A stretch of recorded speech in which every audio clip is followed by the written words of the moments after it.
Leon Alexander here, and welcome to the new season of the Unintentional Podcast. I got told off the other day for calling it a season. It's a bit of an Americanization, isn't it? So apologies if you're offended. It's probably a bit late to change that now, though. That said, I do have a fantastic year ahead, full of unintentional conversations about all sorts of topics with all sorts of fascinating people. Starting with Frank Wiedemann.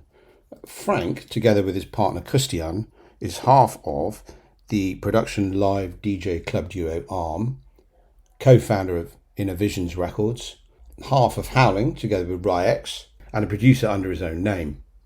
He's a legendary part of the Berlin story, and so we cover that topic as long as many others, including his invention of the genre Krauthaus, headlining the school ball, a bit of Brexit, a bit of COVID, traveller culture in Bristol and Berlin, writing processes for creating a new album, as well as Meatloaf, the artist, not the dish. Thanks ever so much for tuning in. Really appreciate it. If you've got any feedback, want to have a chat, then unintentionalconversations@gmail.com is probably the best place to do it.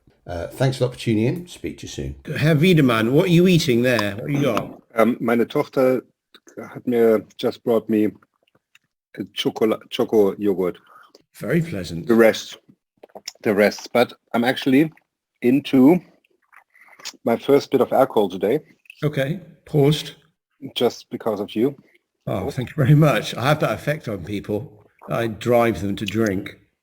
And I'm already, using the hipster way of drinking beer with a wine glass.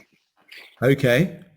Because it is a sour beer. Oh, I love a sour beer. Mm-hmm. It's a sour beer in a wine bottle, in fact. Yes. Jealous. Oh, I drove here, unfortunately, so I'm unable to join you, but I might have one in spirit later on. What's the percentage on that? What's the ABV? It's very low. It's 3.5. Oh, okay, right. That's all right then. Actually, summer beer for the winter. Very nice. So it's lovely to see you. Are we starting already? Well, I hit record right at the beginning, and then I do an edit of everything. So I continue in English and not in German. You will need to continue in English. That's right. Yeah. So how are you doing? I'm doing all right. Thank you very much. The island. The island, we're all right. All our restrictions are off on Thursday. Everything's back to normal. And mainly, I think, because our government has lost all control of itself. So I read somewhere that some guy who was fined last spring for having a party by the police is suing for his money back. That makes sense. I would do the totally same. Yeah. And how are things in Berlin? It's weird because it kind of feels a bit normal in a way. Probably I got used to the situation, but it's really, I look at the numbers. I look at like, I hear that a lot of friends and people are like having COVID at the moment. But somehow mindset at the moment we're at like kind of like not the end, but at a point where there will be like a lower endemic variant. That's what I'm hoping probably also. I don't know if it's true or not, but I hope that everybody's having it now kind of like flu. Yeah. And then we might get back to something that is in a way normal. I just had a quick texting with my friend and colleague, and we both we said that at the moment it's the same for me. We're kind of like struggling finishing music, even though it would be like the most normal thing in the world to do it right now. But the fact that we are like also like waiting the whole time for playing live, we kind of expect that the producing music process must be like, normal and straight and how it ever was, but in fact it never was easy to finish a track. No, for us at least, right? So it's just like we're missing, we kind of like put all our money on producing at the moment instead of playing, and that I guess we said, and we just need a bit of normal, whatever that normal means for us. Yeah. But it's like a bit of like, yes, security Yeah. You know, like, Yeah. on the other hand, I feel quite okay. Yeah. Good. It's not so bad, you know. It's probably a solution. And I believe, I hope, because I want to believe also that this new variant is kind of like this, you know, the harmless, less harming. Harmless. Well, yeah, it does seem to be. It does seem to be. Yeah. Yeah, absolutely. The only thing that really bothers me, and I think we spoke about it already, is kind of like the social fighting that's happening right now. Social divisions. Yeah. Division. Yeah, I had a chat with a super interesting technical like engineer. He built up some really nice gear, and he's been in a flat with somebody for many years, sharing a flat, right, here in Berlin, and he had to move out because they have two different opinions about COVID. Right. And that's really weird, you know. If like, and I know so many, like, also in my family, there's like cousins of my wife that are like, on they totally think different, and it's so weird that there's like a door is shut, right? It's kind of like Yeah. there's nobody's communicating anymore, and it's really, I have seen people with a lot of like with strong opinions, and I have seen conspiracy theories, and I talked a lot with people about it, and there was always an openness to see that there's also another option, basically. But in this, it feels like there's like good or bad, black and white, yes or no, either or kind of thing. Yeah. And that bothers me a lot, actually. No, that bothers us all, I think, and those, you know, the fact that everything's becoming so divisive, and people can't just discuss their points of view anymore without someone moving out of the flat. Yeah, it's very true, and we did discuss it. We discussed it when Brexit happened. Same, probably. The same thing, really. The way a really big issue gets boiled down to two primary answers. The question is, how do we get out of that rabbit hole? You know, like out of that hamsterrad. Is that an English expression? A hamster wheel. Hamster wheel. So it's kind of like, and I mean, yes, there's media and but it's also us. You know, it's like we we have to be able to think for ourselves, don't we? Yeah. Didn't you say that the lovely sentence, in the age of communication, we stopped communicating? Wasn't it? Well, yeah, in the age of mass communication, no one's really communicating anymore, are they? Yeah, it's very true. Very sad. It is very sad. I'm trying to be, but as you and I, we always try to stay positive, right? So I'm trying to convince people to stay open and actually spreading the word. I think it's really important to stay open. Yeah. And listen to other people's opinions, because absolutely. Who am I that I don't know if the vaccine is right? Just trust it. It's just like, but I don't know if it's right or wrong. Yeah. And probably we will not only know before like 5 years or 10 years from now. I don't know. But it's just like, But in our world as well, apart from, we have to trust it, because otherwise we can't get on an aeroplane again or go to another country and do work. So, you know, at some point, and I've trusted every other vaccine, and, you know, my kids are vaccinated, and, you know, all that against all the other things. So, you know. You also voted for Brexit, did you? I didn't, no. That was a joke. Unsurprisingly, I did not vote for Brexit, no. By the way, I don't know if this is a podcast about politics and pandemics, so if you want to change subject to like... Oh, it's interesting. I was talking with a friend the other day about what this podcast is, and what I want it to be and what it should be. And obviously it started off just being about old school Bristol, because that's what I started talking to people about and the people I was talking to. And so in the early episodes are all about, and with different Bristol DJs and promoters and that kind of thing that I was working with in the 90s. And then at some point it had to kind of change and grow. And it certainly did that. And I think when I put Crust on, although obviously he is Bristol, and we did talk about old school Bristol, I think that sort of changed the perspective. So by the time Adam came on, we talked about permaculture, and we talked about mass censorship, and we talked about living in a desert, and we talked about all sorts of things.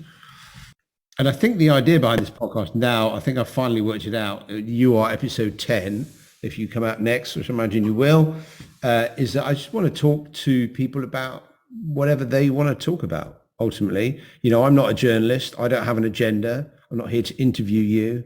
I just want it to be a nice chat with interesting people about any subject that they happen to, you know, or that we happen to stumble across. Yeah, that's really where we are. And we can start with Brexit and COVID because they're, you know, two fairly big things, but we could definitely move into music at some point and anything else, you know, and anything else. Bristol, I probably don't have to add too much, except for that I'm very much a fan of like the early Bristol downbeat and drum bass stuff. But it's like, yeah, well, I grew up with that, obviously. And I also remember having like one of my first not London UK shows was probably Bristol. With two nice guys called Luke and Frank in 2003, 4-ish. Okay. Yeah, but I have really good memories to this. Was really it's a lovely city. It's a lovely city, and it's producing lots of great musicians still. And you know, and it's just, why is that? Why is that? Well, culture breeds culture, doesn't it? Ultimately. Yeah, and I think a lot of people move here because it's got a good music scene, and a lot of them are probably quite musical. Yeah, you know, as well, and that kind of thing. So, you know, once you've built up a little reputation like that, it keeps growing and expanding. And a lot of people move here, and it's a big student city. So lots of fresh students coming in. A lot of them probably stay, that kind of thing. Yeah, it's probably cheaper than London. Yeah, and it's cheaper than London, definitely. Less stressful. Yeah. Still. And of course, Berlin's had that kind of reputation since the start of the last century, really, isn't it? And then, if I'm right, you're the German here, the full German, but during the years of national service, you didn't have national service in Berlin. So a lot of people who wanted to avoid national service moved to Berlin, didn't they? All the lift wings got to yeah, so it kind of kept breeding this continuous, you know, and then when it was a little island inside communist Germany, it just became even more of a... And it was very much, supported money-wise from the government because it had to shine, right? It has to be like the beautiful spot of democracy and Western culture within the Moloch of German communism. Yeah. But that's the case. So that's what, like in the 80s when the Bowies and Pops and whoever moved there, it was just like so much abandoned space after the war, like empty space. And honestly, like between end of World War II and wall came down in 1990, there wasn't that much of a change in West Berlin. Really, it was like maybe doubling the amount of buildings, but not like as it used to be before. What I'm trying to say with this is like there's still a lot of space apparently. I mean, a lot of it for comfort, like parks, you know, and I don't know, like just have space. I mean, it was really cramped before, but it's also like a lot of space. I mean, even now there's like, you see an old building, you like at Alexanderplatz, you know, there's one of these old like GDR buildings which is still empty. It's like a huge building. It's like, and I like, what? Why? I mean, that's in the middle of the city, and those places are everywhere. I mean, probably now they are not as cheap anymore as they've been in the 90s, but these, I call them possibilities, always have been the thing for Berlin to develop spots where people could go free, you know, and do what they think they should do. And that really never happened in my hometown. No, very, very different feel in Berlin to the rest of the country, for sure. But it's interesting that the theory about like creativity grows creativity. I never really thought about it, but that's very obvious. If you go to cities like, I mean, if you even look at Reykjavik, for instance, a super small city in Iceland, but it's like just like a lot of people apparently being creative there. Yeah, absolutely. Or I don't know, Nashville. Yeah. It's really, Yeah, absolutely. And people move there for that reason, I think. They go there, yeah, sure. Yeah. And when the rave thing happened here, it was an interesting sort of mishmash of Bristol developed its own style quite quickly because it was a real mixture of a kind of, in the early 90s in the UK, we had a lot of travellers who were different. They were called travellers, different from gypsies, specifically in that they were younger. And when was that? So early 90s onwards. So they were more kind of hippies than gypsies, but they were travellers, and the traveller community embraced the rave thing. And then, the Jamaican communities embraced the rave thing, and the students, and it was just this mishmash of all these different types. Wasn't this community also early in the 70s already? Yeah, the travellers have been around for a while. Right? Yeah, definitely. I heard about it. Yeah. There was like lately also like a movie about British rave culture. And that's where I also learned about okay, yeah. But they said they're going back to like 70s hippie. They probably do. They probably Stone Age time. Yeah. Stonehenge visitors and stuff like this. Yeah. Interesting. And that kind of went on until what was called the Battle of the Beanfield, when all the travellers, look at that. Anyone listening, he's not actually weeing into a bowl next to the sofa. He's pouring another beer. The Battle of Beanfield was the point at which the travellers tried to get back into Stonehenge, and the police beat them all up, dragged them out of the bus, dragged all the women and children out of the bus. And then travellers were banned from other festivals because they used to go to Glastonbury a lot, that kind of thing. But is this the same culture as what we have here? Is like this kind of people in Berlin also who built like a Wagenburg, the English word, I don't know from it, but it's like when you put like a lot of not camper vans, but the stuff that circus people use basically, and built kind of like, as if you would be pioneer in the Western. Yeah, they're sort of wagon, circle of wagons. Yeah, exactly. And that's kind of like also that's happening a lot here in Berlin. Used to be at Potsdamer Platz before it was Potsdamer Platz, like, during the time where there was no buildings. Yeah. The 90s and stuff. And some of them are still here around where I live. It's kind of like half legal.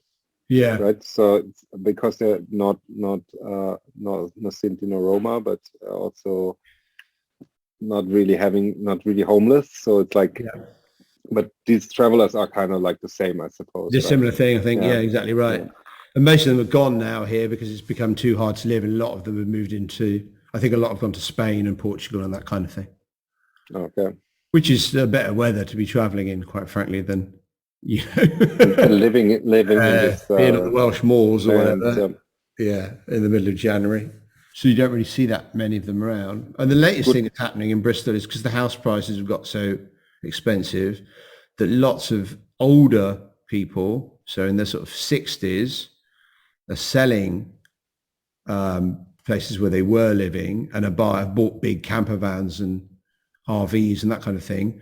And now live in the centre of Bristol near parks and stuff. So they literally officially live there. And again, it's sort of half legal, but because they're more respectable and older people, they're not really getting moved on. But there's an area in Bristol called the Downs, and they've all moved there basically. And part of the reason why they've moved there is because I watched some documentary about it. It's because it's easy for them to attend hospital appointments. Because they shut down all the hospitals and they built big central ones inside the town. So the rural ones have gone. So they've all moved out of their rural communities and now living in RVs and camper vans in the middle of Bristol. It's quite interesting. Are you planning to do something as well with Kate? I'm going to get Kate and I. The one thing Kate wants to do is spend is living in a camper van. I'd be quite into the idea for a bit, but I don't think I'll ever manage to convince her to come with me. I mean, speaking of Adam, who I was chatting after listening to your podcast, doing this basically in Joshua Tree. Yeah. It's not a bad thing to have like a really minimized life around you. No. But it's on the other hand, I find it quite scary to hear that there's like people selling their houses to live in a camper van in Bristol because to get to a hospital or something. Yeah. That's a bit like that feels not like that's the way it should go. Yeah. Right. So if you decide to live somewhere on the countryside, that's fine. But like, city. Yeah. I thought the Adam thing was fascinating. I thought because obviously you and I have known Adam for a long time, and we kind of always known that's where he was and what he was doing. But I guess I've never really spoken to him about it in great detail. And it was super interesting. Yeah, same actually. Like when I met him through Rye. Yeah. Not that long ago, but like when Howling started, basically, which is 10 years ago. It was 10 years ago, yeah. So I met him there, and we connected quite nicely from the beginning. We somehow liked each other, and stayed in touch over all the years, obviously, and saw each other like when they were touring with Acid or was playing somewhere. But we never really spoke long. And really, after I listened to your podcast, you both said some interesting things. So I was just texting him like, "Hey, really like what you said." And then said, "Should we have a call?" And I was like, "Yeah, let's do a Zoom call." And then we spoke like 2 hours, I think. Oh wow, brilliant! Yeah. And I have to see him there one day. It's really like I've never been to Joshua Tree, but I only saw like all the pictures I see. It's like I couldn't live there. I'm not made for that kind of climate, I think. Yeah. I'm pretty much a Northern European guy. And it goes for like either I'm not a guy who's like hanging out at beaches, nor am I the guy hanging out at desert.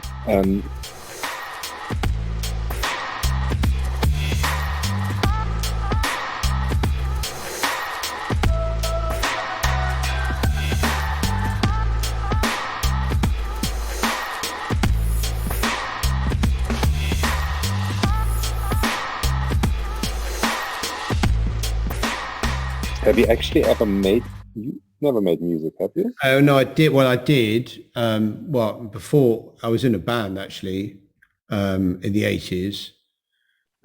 Cool. Sounds good already. Yeah, we were pretty awful. And then I did do some remixes and a couple of original tracks together with Martin Butrich.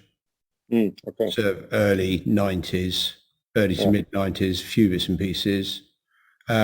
But I was never adept in a studio, so I was never very good at making any sounds or anything like that. So I didn't really have that skill or ability, Okay. Yeah. So I was in studio, and I was in different bands and acts and that kind of thing. But no, not to the point where I really actually learned how to use a studio properly. What did you play in the bands? I was a singer. You've been joking. You've been the singer. Yes, I wasn't very good. Shit, I should have known. I was, yeah. We had a moderate success playing a couple of pubs in Bristol, that kind of thing. And then I spent a year in a studio. We got a manager, and the band split up. I got a manager, and then I got together with someone else, and we spent a year in the studio writing loads and loads of songs. And that was brilliant, actually. It was a great experience. But really, I was kind of into it for more of the lyric. I wrote the lyrics and that kind of thing, and then sort of had ideas about the way things should look and feel and sound. But really, I didn't have any musical or studio ability to make that happen. So it was always down to the other people. I never had a manager when I was in a band. But I also been in a band in the 80s. Yeah, I remember that. Yeah. Have you got any photos? You remember that? No, I remember you told me that. Yeah. I don't actually remember the band. Actually, I was your biggest fan. What were you called? I can't remember. Well, the first band was called the buttons. The buttons. Yeah, like I think 14. Okay. I was 14, and we played at the famous school ball, carnival party, whatever. Oh, okay. Headlining Headlining the school carnival. Obviously, yes, with our first show. Yeah. Just saying, expectations were high. Yeah. And and the buttons turned into Pantau with almost the same people. So that was, and then it went a bit more. We had the heavy metal drummer at the time, so it went a bit more down that alley. Yeah. From like rock to heavy rock. Yeah. And poser metal, I think we called it as well. Okay, brilliant. Yeah, You know, that's absolutely my wheelhouse. All that. I mean, Meatloaf died today, didn't he? And I had did he? I heard so. Yeah, I had to listen to Bat Out of Hell again. Did you? Because I think that record came out when I was 14 or something, and I absolutely loved it. I played it up and down for about 2 years. It's probably the same guilty pleasure that Toto is for me. I love that. See, I don't feel guilty about it at all. And I love a bit of rock, heavy rock, soft rock, and I love a rock ballad. You know, I mean, when Wind of Change comes on by the Scorpions, I still have to stand up and salute. You know, I absolutely adore it. And and I know that any, you know, modicum of cool I may have had in your eyes has just disappeared, but I don't care. So this morning I walked the dog and put Bat Out of Hell on, and probably the first time I've heard it in 35 years. Still brilliant, still great. Anyway, I never connected to Beat Love, neither did I for the Scorpions, but I have to. I mean, I have to admit, I also have a couple of like White Snake and like the bad Deep Purple albums. You know, like when they've been bad. Yeah. Stuff like this. So obviously there's a lot of this, and I've praised them as well. I was like.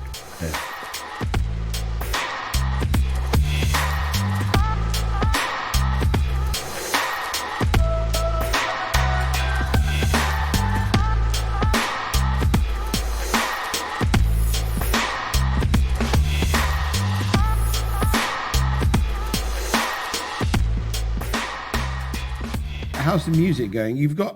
You're working on a new ARM record, aren't you? An album, is that right? Yeah, it's true. Yeah, and it's a tricky process for me because I'm kind of like, at the moment when I started working with Christian 23 years ago, it was quite clear that we'd do music together, and then after a while, it happened that I developed my own, like my taste basically, which is like, I mean, not that Christian hates it, but we're like, he has his like thing, right? Obviously, and I have mine, but because I'm a producer, I was able to express myself. Mm-hmm. So that's when like me going solo started, and that's when also met Rye and started Howling. And now I'm like kind of in a world where I create tracks and tracks and tracks, and then I have to decide where they live, which is interesting. But it's also a relief because before me having those different projects, I always had like to live with the fact that Christian didn't like something, and then it was gone. Yeah, it was gone, right? And now I'm like, okay, this is gonna be like something for me. And I'm actually at the moment I'm not only doing an ARM album, I'm also planning a Wiedemann album at the same time. Okay. If it ever sees the data, I don't know, but it's at least for me helps to accept the two. Yeah, of course. Accept things going, right? Yeah. And that's something new I learned in the last couple of years, and it helps now. But it's still, I think it's tricky for us to find the sound, because it's like somewhere in between what Christian plays and what I play, and then also what we listen to. Yeah. Because we don't want to make like a club record, but we acknowledge the fact that we have to have 2 or 3 tracks that will be able to be played in the club, right? Yeah. Because that's what people expect from us, and it's what we probably did not. Like when I look back at Dreamhouse, the last and first record that ever came out from us a couple of years ago, 2 or 3 years, I think, that was what people I think didn't like too much, because they bought it with the expectation of the album being like very much club influence, and it probably was, but it was no club record at all. It's like really a listening record, or like a record we would like to listen to at home. Yeah. And for us, it's about to find that balance now with the new record, a bit more back to not what people expect from us, but like what we think could be club music. Yeah. Does it make sense? And then also finding a sound that is not boring for us, for both of us. It's probably a thing when you like producing electronic music for such a long time, even if not everything, like we weren't like the guys who did like tons of records, but still, like, we're doing it for a long time, and then after a while you kind of like fed up with the, like, you know, the same 909 kick drum and the same Juno bass line and whatever, and it's like and I think we were always like exploring new grounds, for us at least, you know, but and at the moment I feel much more to the need to explore new things, right? So that's quite interesting. Yeah. No, I mean, a lot of club acts have exactly that kind of a situation, don't they, when they want to put an album out. So they want to kind of broaden what they're doing. And it can be confusing. I mean, even back in the day, I mean, when we did the first Timo Mars album, you know, Timo had a certain sound, and then as soon as he got to writing an album, it became so many different things. People just got confused. People just, you know, and which is understandable, because if you're into a band and they've got a certain sound and then suddenly they're doing something that's completely different, it's just, you know, it takes time for that to connect, doesn't it? And make sense to people. Totally. And then I just, you know, because I guess probably a lot of people have watched that Beatles Get Back thing. Yeah.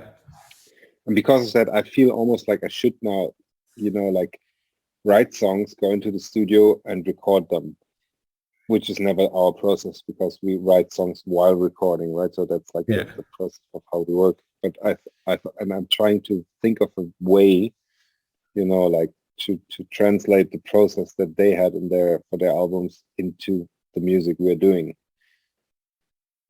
which is not easy because there's only one instrumentalist, and probably it is kind of like what it has been made in the 90s, you know, with like all these drum machines and sequences and stuff. So there was like always one take, you know, recorded, but it's still different when you do it with sequences, I think. I don't know. Trying to find new ways. That's probably the thing, right? And that's exciting and tricky at the same time. Yeah. That's joy of being an artist, though, isn't it? Joy and pain. Joy and pain, absolutely.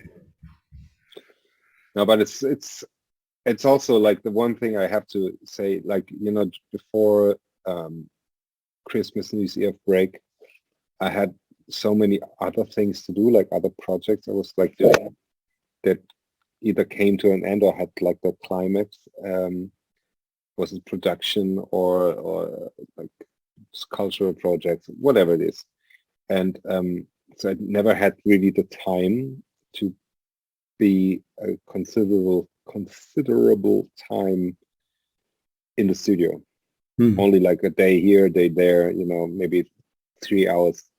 And it's never really satisfying when you have that kind of situation. So and the first week of January was really nice for me, because kind of came back. We didn't expect the school to be open, so we were surprised that our school was open for our kids. So we had no kids at home, and I had no appointments. So I was just in Berlin without really any plans, and I just went to the studio and experimented and recorded just for like over a week. And when you do this, then you understand again how much of like actually work it is to do an album. It's not just like the one brilliant idea, because those brilliant ideas come from a lot of other ideas, right? I have to do a lot to produce stuff that I can choose from, which then is condensed to something. And for that, you just need a lot of time in a row, right? Yeah. And I have to find these slots for myself. It's the same when I work with Ryan. It's like we're doing, like, you put us in like a room with like a couple of instruments for a day. It's going to be interesting and cool. If you put us in a room for 5 days with a lot of instruments, it's going to be a lot of stuff. Yeah. And a lot of stuff to choose from. And that's what it's about.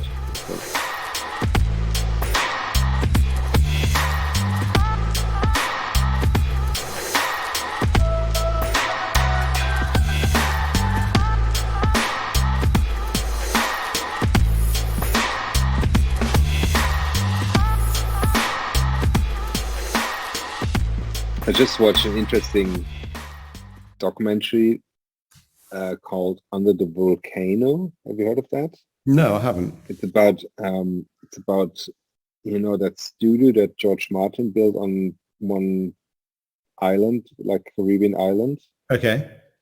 And there was post Beatles, obviously, and that's where they record. It was the time when the police recorded, I think, either Ghost in the Machine or Synchronicity there.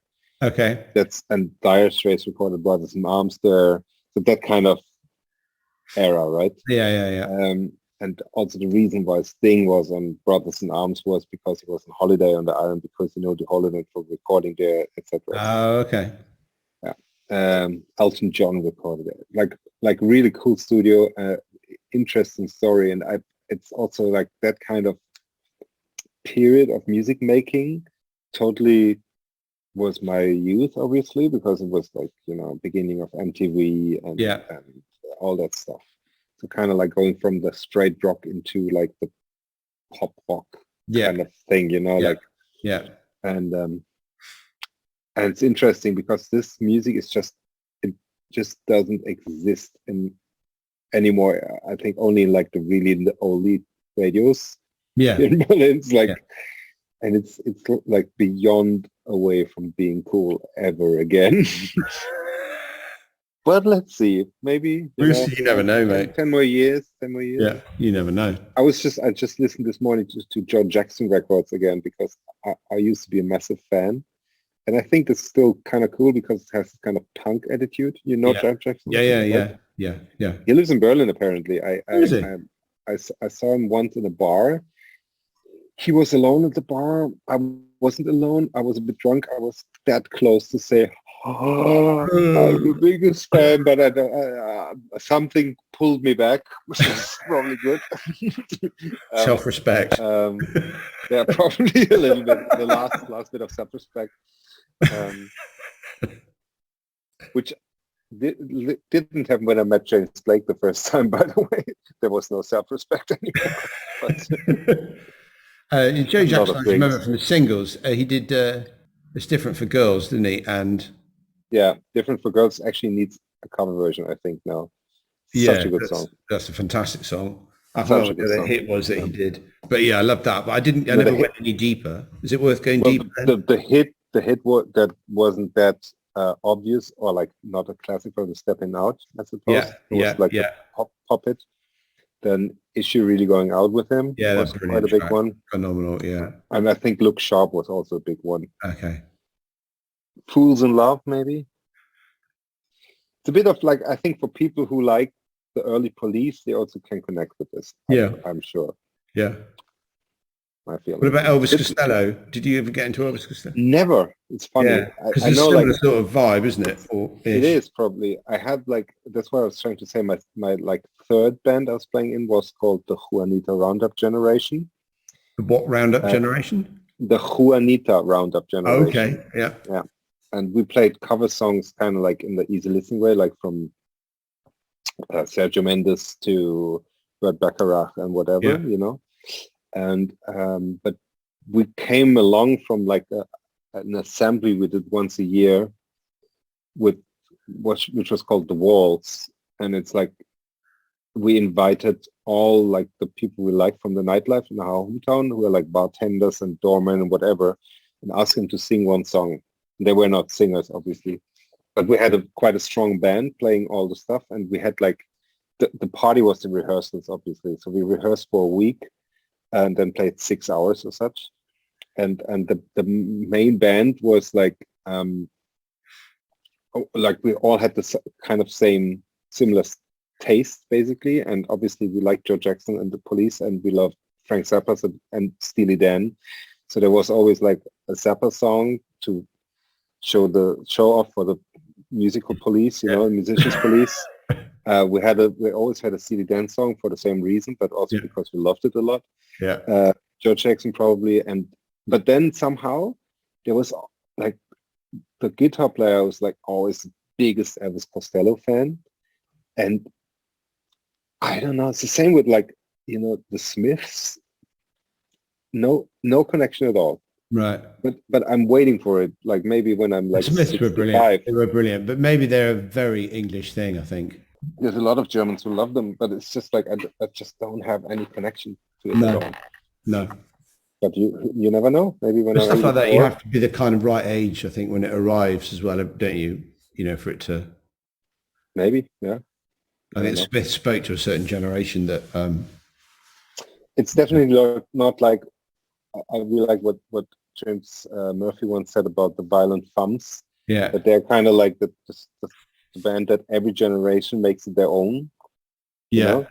Because like that kind of punk attitude always comes back somehow, and like Blisters in the Sun is kind of like a universal track for everybody who's like from, I don't know, 14 to 18 or something. Yeah. Probably. And there's a couple of these tracks, but some are just really bound, like not from this band, but some styles or bands are just really bound in their time. Yeah, time absolutely. zone. Yeah, absolutely. Why? I don't know. Write me an essay on it if you could, please, student. Yes, I will do. Have it on my desk Monday morning, and I will work it out together. Jesus, yeah. Yeah. I also can recommend, when we're talking about this, there's a really nicely done documentary by Jim Jarmusch about the Stooges. And I wasn't really aware of the Stooges either. I've seen that one. Yeah, that's on it? Amazon, isn't it? Yeah, I've seen that. Yeah.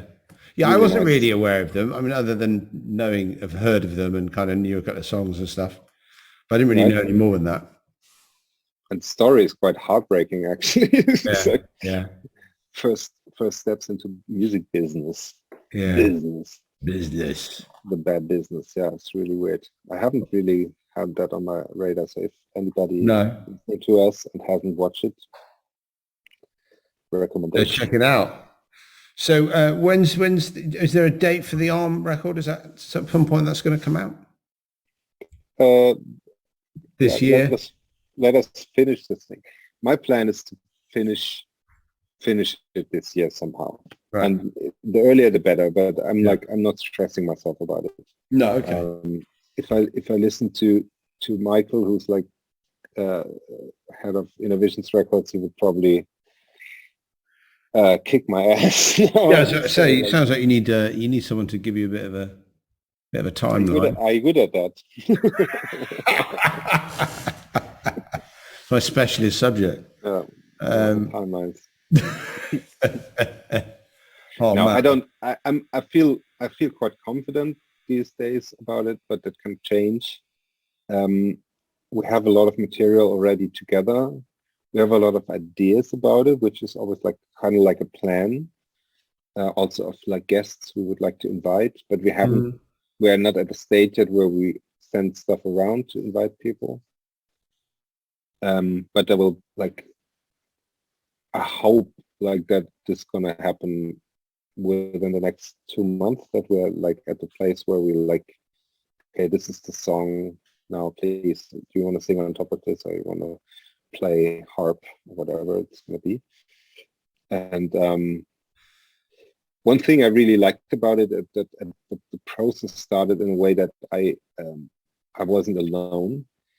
So I invited a lot of friends to play with me. Either was like our friend Jens Kouros, who's also part of Howling, or Jimmy Jules, who's now releasing his first album on Innversions, and other people, like whoever is like, I really love to collaborate, and I think part of that is also jamming together gives you way more ideas, and it's also a very interesting, quick process of sending like working things out quickly, right? And even if like maybe 80% of the stuff I did in collaboration is going to end up somewhere else, which I don't mind. It's still part of the whole process, right? So, for instance, when I've been a week with Jens to write stuff and record things, well, maybe 5 days, but it was super important for the whole process, even if maybe just 2 of the songs end up on our album. But then there's like the Frank Wiedemann album, where the other stuff can go to. And doesn't feel like being the garbage bin of ARM stuff. It's really, I find kind of like find my own style more like slowly. That sounds maybe a bit weird if you're like that long in the music business, but I think I really needed the time to finally get into I think I call it a bit Krauthaus, it's kind of like the krautrock influenced house music, which is quite, long, circular, playful, circular, and also a bit dirty and mumbly and stuff. So yeah, if everything goes well, we have an album done by like autumn this year, but maybe it's 2 albums then, right? Yeah. Okay. Nice. And maybe there are some leftovers for Howling even. Yeah, who knows? 3 albums out. I'll take anything off your hands as well. Maybe we'll do a Leon Alexander album as well. So that'd be sure. That'd be fun. Yeah. Nice. But only if Steve will be background choir. Steve, the very first single I did, the Leon Alexander single I did do for Hope Recordings about 20 years ago. Steve plays bass on it. Oh, right. Steve was a bass player. He was in bands, and he could actually play an instrument. We have that. And he was in a band. He was in a band called 2D Deep. 2D Deep. Yeah, number like 2. D, and then deep. Yeah. Took me a minute to work out what they're called. And they even did like a Radio 1 session and a whole bunch of other things. And they got quite far. They look quite cool as well. Well, apart from Steve, obviously. If I can find them now. Steve, you're not listening, are you? He might just listen to them, actually. Yes, right, I can edit that bit out, don't worry. Quite a bit of editing goes on with these things to make it sound as slick as it does. Maybe I got the names slightly wrong. I can't find them online. But they did exist, and he was in them. Yeah. And it was acid jazz, basically. Yeah, it was like the acid jazz phase, yeah. No meat. I was before that in jazz, which was called jazz rock. Okay. Fusion jazz rock. Fusion, baby. Weather Report. Yeah. All day. Weather Report, exactly. All day long. That's what it is. Absolutely. Christian sometimes hates me for that, but it's who I am. We are who we are. We can't do anything about it. Exactly. Yeah, that's true. Yeah. But it's lovely to see you, man. Same here. We may or may not be in Berlin soon. Who knows? Lovely to see you. Same here. Lovely to speak to you. And I look forward to seeing you real soon. I hope so as well.